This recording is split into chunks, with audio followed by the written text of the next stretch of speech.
Hello everyone, welcome back to Finvision YouTube channel. आपने कभी notice किया है कि फाइनेंस के मामले में हम लॉजिकली सोचने की कोशिश तो बहुत बार करते हैं, पर जब डिसीजन लेने की बात आती है तो इमोशन बीच में आ जाते हैं, क्योंकि वहाँ पैसे की बात आ जाती है और यही इमोशन इन्वेस्टमेंट के मामले में इन्वेस्टर को भारी पड़ जाती है। आगे बढ़ने से पहले मैं कुछ स्टैट्स बताना चाहती हूँ। According to SEBI report, 91.1% retail trader ने फाइनेंशियल ईयर 22 में इक्विटी, फ्यूचर एंड ऑप्शन में भारी नुकसान उठाया था, जिसका एवरेज लॉस ₹1.20 लाख था। जरोधा के ऑनर ने निखिल कामत ने ये कहा है कि less than 1% equity traders beat bank FD return. इसका मेजर रीजन था इमोशन डिसीजन मेकिंग, जो कि इन्वेस्टर साइकोलॉजी का पार्ट है। भारत में लाखों इन्वेस्टर अपनी मेहनत की कमाई को इस इन्वेस्टर साइकोलॉजी, बायसेस और ट्रैप को न समझने की वजह से पैसे गंवा देते हैं। तो आज हम डिस्कस करेंगे कि कैसे हम इस इन्वेस्टर साइकोलॉजी ट्रैप में ना घुसकर और अपनी पैसे को कैसे हम सेव करें। तो इससे रिलेटेड कुछ सवाल है जो कि हम डिस्कस करेंगे कर्नल संदीप महलवार से, जो कि आर्मी वेटरन भी है और फाइनेंशियल एक्सपर्ट भी है और जो कि हजारों लोगों का पोर्टफोलियो मैनेज कर रहे हैं। Hello sir, welcome to the show. Thank you Amita. And बहुत ही फैसिनेटिंग सब्जेक्ट है, और ये जब तक हम ऐसे इन्वेस्टर और ऐसे सेवर जब तक अपने इमोशनल बायसेस को नहीं समझेंगे तब तक हम मार्केट में रिटर्न्स नहीं बना सकते। बिल्कुल सर, ये बहुत ज़रूरी है समझने के लिए। हाँ जी सर, सबसे पहले तो मैं यही पूछना चाहूँगी कि ये इन्वेस्टर साइकोलॉजी होता क्या है? इन्वेस्टर साइकोलॉजी का मतलब होता है हम अपने इमोशंस, बायसेस और माइंडसेट को इन्वेस्टमेंट में ले आते हैं, जिसकी वजह से लॉजिकल और रैशनल डिसीजन नहीं होता है, हम इरेशनल डिसीजन लेते हैं और जिसकी वजह से हमें नुकसान होता है। सक्सेसफुल इन्वेस्टमेंट के लिए हमें इन बायसेस को समझना और इनको दूर करने की ज़रूरत होती है। बिल्कुल सर, ऐसे कौन कौन से बायसेस हैं जो कि इन्वेस्टर को अफेक्ट करती है? देखो, बायसेस तो बहुत सारे हैं। अगर मुख्य तौर पे देखें तो सबसे बड़ा इन्वेस्टमेंट बायस है लॉस अवर्जन बायस। लॉस अवर्जन बायस का मतलब होता है कि हम लॉस से इतने डरे होते हैं कि हम रैशनल डिसीजन नहीं ले पाते हैं। बिल्कुल। एग्जाम्पल दें, अगर किसी इन्वेस्टर को आप बोलो कि भाई 10,000 रुपये इन्वेस्ट कर, और उसका कुछ दौरान में, साल 6 महीने में, मान लीजिए उसका मार्केट तो ऊपर नीचे जाती है, अगर उसका 10,000 रुपये लगाए हुए अगर 9,000 हो गए तो उसको इतना ज़्यादा पेन होगा कि वो इमीडिएटली विड्रॉ कर लेगा। बिल्कुल। डिस्पाइट नोइंग कि हो सकता है थोड़े दिन में ये गेन में आ जाए, और गेन में आया भी है, डाटा बताता है। तो हम लॉस से डरे हुए होते हैं और जिसकी वजह से हम इरेशनल डिसीजन लेते हैं। एक नोबेल लॉरेट है डैनियल कैनेमन, उन्होंने जब रिसर्च किया जिसकी वजह से उनको नोबेल प्राइज़ मिला, उसमें उन्होंने पाया कि जो हमें लॉस होता है वो हमें गेन से 2.5 गुना ज़्यादा पेन देता है। उन्होंने अपनी रिसर्च में ये पाया कि अगर हमें 100 रुपये का किसी इन्वेस्टमेंट में नुकसान होता है और 100 रुपये का गेन होता है, तो हमें जो लॉस का जो पेन होता है और इमोशंस होते हैं वो बहुत ज़्यादा होते हैं। इसका मतलब है कि हमें 100 रुपये का लॉस और 100 रुपये का गेन बराबर नहीं लगते। लॉस का ज़्यादा पेन होता है और ज़्यादा नेगेटिव इमोशंस आते हैं, और गेन का कम आते हैं, तो उसका प्रोपोर्शन है 2.5 टाइम्स। इसका मैं एक आपको प्रैक्टिकल एग्जांपल भी बताता हूँ, क्योंकि मैं इन्वेस्टमेंट में काफ़ी दिन से हूँ, और जो 2007-8 में लोगों ने इन्वेस्ट किया होता उसको कई लोग आए थे मेरे पास जो 2020-21 में जब मैंने काम स्टार्ट किया, तो मैंने उनको बोला कि ये आपके स्टॉक्स हैं जो कि अच्छे स्टॉक्स थे, किसी टाइम पे अच्छा रिटर्न्स दे रहे थे, और अभी वो पेनी स्टॉक बन गए। 90% 90 to 95% वैल्यू डाउन हो गई थी, जिसमें था आइडिया, रिलायंस कम्युनिकेशंस, ठीक है, रिलायंस पावर, ये कई सारे स्टॉक्स थे जिसकी लिस्ट भी दिखा रहा हूँ मैं आपको। मैंने उनको बोला था इसमें से निकल जाइए, क्योंकि अभी ये आउट ऑफ फ्लेवर हो चुके हैं और इनमें रिटर्न्स नहीं आएंगे। लेकिन लोग उनको बैठे रहे इस उम्मीद में कि लॉन्ग टर्म में रिटर्न्स वापस आ जाएंगे। अब ये 2021 के रेट हैं जो फ्लैश हो रहे हैं, 2025 हो गया है अभी तक तो ये उनके पैसे इन स्टॉक्स में नहीं बने हैं। लेकिन वो निकले क्यों नहीं? क्योंकि वो डरे हुए थे, वो नुकसान नहीं लेना चाहते थे। बिल्कुल। तो ये लॉस अवर्जन बायस होता था। तो उन्होंने क्या किया, देखो लॉन्ग टर्म में तो इन्वेस्टमेंट रिटर्न्स देते हैं, लेकिन इसका मतलब ये नहीं है कि सारे स्टॉक्स और सारे इन्वेस्टमेंट रिटर्न्स देंगे। जहाँ पे फ्लेवर चेंज हो गया है, एनवायरनमेंट चेंज हो गया है, बिजनेस चेंज हो गया है, वहाँ पे you have to cut your losses and get into more promising sectors और इन्वेस्टमेंट्स। लेकिन ये लोगों से क्यों नहीं निकले? क्योंकि उनको वो इतने लॉस अवर्जन बायस उनको अफेक्ट कर रहा था। तो सर इसका सॉल्यूशन क्या है? इसका सॉल्यूशन है, पहले तो इन बायसेस को समझें, दूसरा लॉन्ग टर्म इन्वेस्टमेंट का नजरिया बनाएं, क्योंकि इन्वेस्टमेंट तो सदा ही लॉन्ग टर्म होता है। इसमें SIP आपकी मदद कर सकती है, और किसी भी इन्वेस्टमेंट में कितना भी अच्छा हो, शॉर्ट टर्म डाउन ट्रेंड आ सकता है, ठीक है, तो उसको मॉनिटर करते रहें, लेकिन टाइम टू टाइम उसको चेंज भी करें। अगर कहीं पे नुकसान, सौदा गलत हो गया आपका, तो डिसीजन लें और आगे बढ़ें, क्योंकि उसमें अटके ना रहें। और अप्स एंड डाउन्स तो पार्ट ऑफ लाइफ होते हैं, तो इन्वेस्टमेंट में अप्स एंड डाउन्स लगे रहेंगे। अगर डाउन फेज है तो समझिए क्यों है और लगे रहिए। लंबा नजरिया रखना एक तरीका है सक्सेसफुल इन्वेस्टमेंट के लिए। सर ये तो काफ़ी इंटरेस्टिंग है, इतनी गहराई से तो हमने किसी ने भी इतना नहीं सोचा। इसके अलावा और कौन से बायस हैं? दूसरा इंपॉर्टेंट बायस है हर्ड मेंटेलिटी, जिसको भेड़ चाल भी बोलते हैं। ओके। जब सब कुछ एक काम कर रहे होते हैं तो हमें टेंडेंसी होती है कि हमने नहीं किया तो शायद कुछ गलत है, तो हम भी उसको फॉलो करने लगते हैं। जैसे कि अगर इन्वेस्टमेंट में इसकी बात करें, साल भर पहले बहुत अच्छा IPO बूम चल रहा था। जो भी IPO आता था लोग उसमें लगाना चाहते थे, क्योंकि 2-4 IPOs में अच्छे पैसे बन गए थे।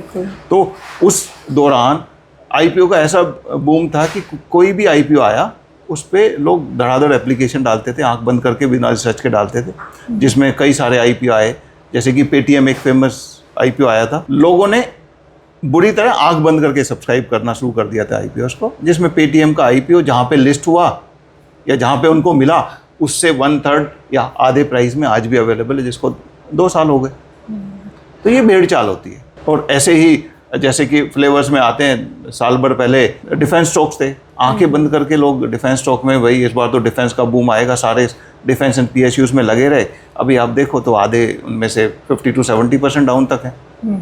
ये भेड़ चाल होती है, जिसमें लोग बिना रिसर्च के लोगों को फॉलो करने के लिए इन्वेस्ट कर लेते हैं। और ये नया नहीं है, 400-500 साल पहले एक टूलिप बबल आया था, जिसमें टूलिप का ऐसा बूम आया कि लोगों ने अपने एक ट्यूलिप के लिए अपने घर भी दे दिए थे। सन 90 से 2000 के बीच में .com बबल आया था, जिसमें आंख बंद करके .com, जिस भी कंपनी में .com लगा रहता था उसमें लोग इन्वेस्ट कर रहे थे। तो ये सदा रहते हैं, हर्ड मेंटेलिटी होता है, जिससे जो इरेशनल डिसीजन हम उसमें ले लेते हैं, क्योंकि सब कर रहे हैं तो वो शायद ठीक ही होगा। और कॉमन एग्जाम्पल थे तो एक क्रिप्टो बबल है, जिसमें यंगस्टर्स जो है आंख बंद करके क्रिप्टो में लगे हुए हैं। वो क्या है क्रिप्टो, उनको समझ में नहीं आता। उनको ये भी समझ में नहीं आता इंडिया में वो फुली लीगल भी नहीं है, लेकिन आंख बंद करके लगे हुए हैं। थोड़े दिन पहले अगर मैं ऐसे ही उसकी बात करूं, हर्ड मेंटेलिटी की, प्रॉपर्टी बूम भी आया था, प्रॉपर्टी बबल जा, लोगों ने आंख बंद करके कहीं पे भी अप्लाई किया, कहीं पे भी घर लिए, जो कि ज़्यादातर नुकसान में रहे। तो ये हटके सोचना है। सब लोग कर रहे हैं, ज़्यादा लोग कर रहे हैं, तो इसका मतलब वो सही नहीं है। जो इसको जब सबसे ज़्यादा बढ़ावा देते हैं वो हमारा सोशल मीडिया है। व्हाट्सएप ग्रुप में हम हैं, वो टेलीग्राम ग्रुप्स में हम हैं, उसमें लोग कुछ भी डाटा डाल देते हैं।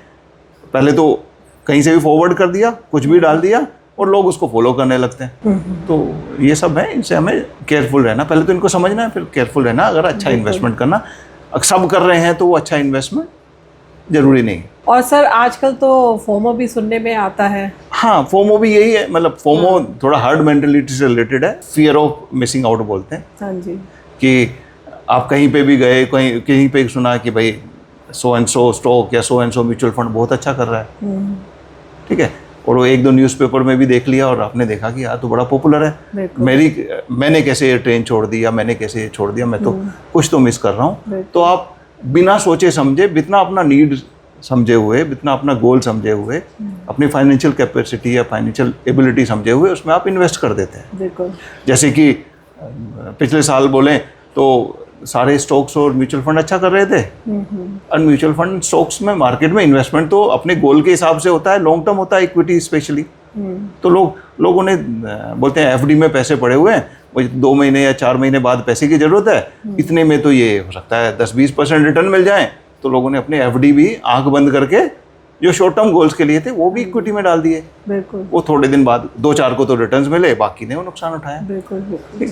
तो ये फियर ऑफ मिसिंग आउट बहुत अफेक्ट करता है। ये बायस है, इम्पोर्टेंट बायस है, जिसको अगर आप समझेंगे नहीं और ओवरकम नहीं करेंगे, आप अच्छे इन्वेस्टमेंट नहीं कर सकते। सर ये तो काफ़ी इंटरेस्टिंग सा टॉपिक होता जा रहा है। तो इसके अलावा कोई और भी बायसेस है? हाँ, और जो इम्पोर्टेंट बायसेस है, एक कंफर्मेशन बायस होता है। हाँ जी। कंफर्मेशन बायस का मतलब होता है हमारी माइंडसेट ऐसा बना होता है कि जिस चीज़ पे हम विश्वास रखते हैं ना, और जिस चीज़ पे जो चीज़ हमें अच्छी लगती है, हम समहाउ उसी कंपनी में जाते हैं और उसी न्यूज़ को कैच कर लेते हैं कि जो हमें कंफर्म कर रहा होता है। बिल्कुल। मान लीजिए आपको डायमंड पसंद है, तो आप कहीं ना कहीं जैसे जहाँ भी चर्चा चल रही होगी, जहाँ पे न्यूज़ में आएगा कि भाई डायमंड ऐसा कर रहा है, तो आप उस न्यूज़ को कैच करोगे। आप सोचोगे कि डायमंड सबसे बेस्ट इन्वेस्टमेंट है।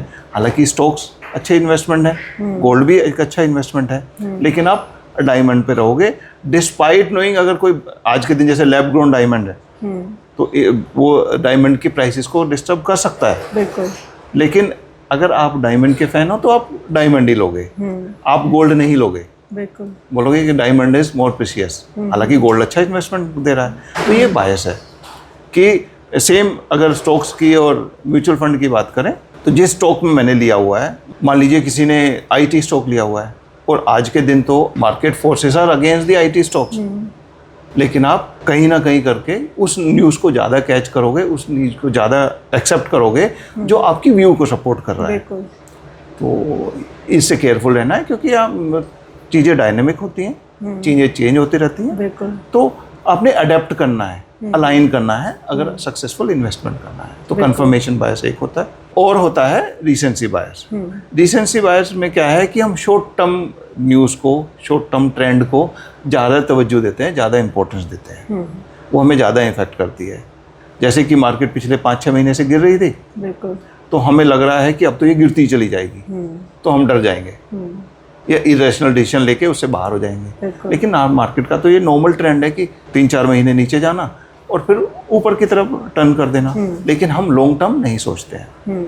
ये तो गिवन है कि मार्केट में या म्यूचुअल फंड में जिसने भी पैसे बनाए, जिसमें भी पैसे लगाए, उसके लॉन्ग टर्म में रिटर्न्स बने हैं, लेकिन शॉर्ट टर्म में सारे म्यूचुअल फंड से भी निकल जाते हैं, स्टॉक से भी निकल जाते हैं, जो कि गलत है, क्योंकि हम शॉर्ट टर्म जो ट्रेंड होता है ना उसको ज़्यादा फॉलो करते हैं। जैसे कि अभी पिछले साल जब मार्केट की रैली चल रही थी, तो लोगों को लगता था बस अभी तो सेंसेक्स जो 1 लाख पे ही जाके रुकेगा, लेकिन वो 85 से 75 आ गया। सेम जब वो नीचे जाने लगा है, तो अभी हमें डर लग रहा है कि वो तो कल तो शटर डाउन ही हो जाएगा, वो तो बंद ही हो जाएगा, अब तो नीचे जाएगा। तो हम शॉर्ट टर्म को ज़्यादा तवज्जो देते हैं, वो एक बायस होता है। तो ऐसे कई सारे बायसेस हैं जिनको समझना जरूरी है। बिल्कुल सही, ये तो काफ़ी सीरियस बायसेस हैं, तो इन्वेस्टर इन बायसेस को कैसे ओवरकम करे? यस, सक्सेसफुल इन्वेस्टमेंट के लिए इनको ओवरकम करना पड़ेगा। तो इनको ओवरकम करने के लिए 2-3 तरीके हैं। तो सबसे पहला स्टेप है अवेयर रहें, रिकॉग्नाइज करें कि ये बायसेस होते हैं, इनको एक्नॉलेज करें कि आप में भी हो सकते हैं, और ये सोचना जरूरी है कि ये हमें और हमारे इन्वेस्टमेंट को कैसे अफेक्ट करते हैं और क्यों इनको करना जरूरी है अगर हमें रैशनल डिसीजन लेना है। तो यह है स्टेप 1। दूसरा है गोल बेस्ड इन्वेस्टमेंट करें, और पहले अपने फाइनेंशियल गोल डिसाइड करें, उसके बाद इन्वेस्टमेंट करें, क्योंकि वही एक सक्सेसफुल स्ट्रेटेजी है। जिसमें अगर आपका कोई गोल 5 साल बाद है या 10 साल बाद है और कोई 6 महीने बाद है, तो दोनों में इन्वेस्टमेंट सेम नहीं हो सकते। बिल्कुल। जो 6 महीने के लिए ऑप्टिमम इंस्ट्रूमेंट है, 6 महीने के लिए बेसिकली इंपॉर्टेंट होता है कि अपनी कैपिटल प्रिजर्वेशन, और जो 6 साल के लिए है वो सेम नहीं हो सकता। बिल्कुल। तो लॉन्ग टर्म इन्वेस्टमेंट स्ट्रेटजी अपनाएं। इन्वेस्टमेंट स्टार्ट कर रहे हैं तो SIP रखें और लॉन्ग टर्म के लिए रखें, एंड लॉन्ग टर्म में अप्स एंड डाउन्स आते रहेंगे। जैसे कि अगर हम अपना लाइफ का देखें कि अगर हम हाइकिंग पे जाते हैं, माउंटेन्स पे जाते हैं, रास्ते तो उबड़ खाबड़ होते हैं, तो उन्हीं को ज़्यादा एंजॉय करते हैं ना। हाइक वगैरह पे हम जाते हैं या ट्रैकिंग पे जाते हैं, रास्ता अनकंफर्टेबल होता है, लेकिन आपका डेस्टिनेशन होता है कि मुझे कहाँ जाना है, उसको हम एंजॉय करते हैं। सेम इन्वेस्टमेंट में सेम स्ट्रेटजी होनी चाहिए। तीसरा है अवॉइड इम्पल्स डिसीजन। एकदम सडनली ने कुछ फाइनेंशियल डिसीजन, आपने ज़िंदगी भर की कमाई है या अपने उसमें कमाने के लिए मेहनत की है, उसको एकदम बिना सोचे इन्वेस्ट ना करें। दूसरा है जब मार्केट में इन्वेस्ट करें तो अपनी एसेट एलोकेशन पहले डिसाइड करें, जो कि आपकी गोल बेस्ड और इन्वेस्टमेंट होराइजन बेस्ड होगी, और उसके बाद में इंस्ट्रूमेंट को चूज करें। एसेट एलोकेशन एक अच्छा स्ट्रेटजी है जो आपको इमोशंस को और इन्वेस्टमेंट जर्नी को कंफर्टेबल रखेगा, क्योंकि गोल पे पहुंचना तो जरूरी है, लेकिन कंफर्टेबली पहुंचना भी जरूरी है। सर, क्या लॉन्ग टर्म इन्वेस्टमेंट स्ट्रेटजी से ये बायसेस कम हो सकते हैं? बिल्कुल, लॉन्ग टर्म इन्वेस्टमेंट स्ट्रेटजी है, अगर गोल बेस्ड इन्वेस्टमेंट कर रहे हो तो उससे ये बायसेस बहुत ओवरकम हो जाते हैं। तो लॉन्ग टर्म इन्वेस्टमेंट करना अच्छा तरीका है to overcome these biases. Okay सही, ये तो काफ़ी इंटरेस्टिंग रहा, हमने काफ़ी बायसेस आज समझे हैं। तो मैं चाहूँगी आप एक बार फिर से आप एक समराइज वे में फटाफट क्विकली समराइज वे में बता दें। जैसा हमने डिस्कस किया है, पहले तो एक्नॉलेज करें कि इमोशंस होते हैं और वो आपके इन्वेस्टमेंट को अफेक्ट करते हैं, और उसके बाद उस पर स्टेप्स लें जिससे कि आप उनको ओवरकम कर सकें। और जो 3 बायसेस हैं जो इम्पोर्टेंट है जिससे आप बचें, एक तो कंफर्मेशन बायस है, लॉस अवर्जन बायस है, फोमो है, हार्ड मेंटेलिटी है, इनसे बच के रहें और रैशनल डिसीजन दें। और अपने इन्वेस्टमेंट को लॉन्ग टर्म की तरफ से सोचें और लॉन्ग टर्म पैसा ही इन्वेस्टमेंट करें, जिसमें इन्वेस्टमेंट करने से पहले जल्दी में ना रहें, अपनी एसेट एलोकेशन डिसाइड करें, अकॉर्डिंगली इन्वेस्टमेंट सेलेक्ट करें, और याद रहे कि मार्केट में अप्स एंड डाउन्स रहेंगे लेकिन लॉन्ग टर्म में पैसा बनेगा। तो अपने इन्वेस्टमेंट को बाय एंड फॉरगेट तब भी नहीं करना है, मॉनिटर करते रहना है, टाइम टू टाइम रिव्यू करना है। रिव्यू मार्केट की वजह से हो सकता है, इन्वेस्टमेंट की वजह से हो सकता है, और अपने गोल भी चेंज हो जाते हैं उसकी वजह से हो सकता है। रिव्यू करें, रियलाइन करें और बढ़ते रहें, वही एक इन्वेस्टमेंट का तरीका है और वही आपको सक्सेस दिलाएगा। और ज़्यादा सोशल मीडिया से इन्फ्लुएंस ना हो, क्योंकि मार्केट में तो रिटर्न्स बनते हैं और इन्वेस्टर रिटर्न्स जनरली मार्केट से कम होते हैं, जो कि एक चार्ट पे भी दिख रहा है। और गूगल सबका आंसर भी नहीं हो सकता। बिल्कुल। तो thank you so much sir. आज मेरे व्यूवर्स को समझ में आ गया होगा कि इन्वेस्टर साइकोलॉजी के बायसेस के ट्रैप में ना फंसें और गलत डिसीजन ना लें, अपने जो तो आपकी जो मेहनत की कमाई है उसके लिए। इन्वेस्टमेंट बायसेस समझना ज़रूरी है, इमोशंस समझना ज़रूरी है कि इमोशंस इन्वेस्टमेंट कभी आपको फ़ायदा नहीं देता। अगर आप इसको खुद नहीं ओवरकम कर सकते तो किसी प्रोफेशनल के पास जाएं, बिल्कुल, जो आपकी मदद कर सकता है। बिल्कुल। अगर आपको हमारी ये वीडियो पसंद आई हो तो लाइक, शेयर और सब्सक्राइब करना ना भूलें। अगर इससे रिलेटेड कोई भी आपके सवाल है तो आप हमें नीचे कमेंट सेक्शन में लिख के भेज सकते हैं। Till then, take care, happy investing. Thank you.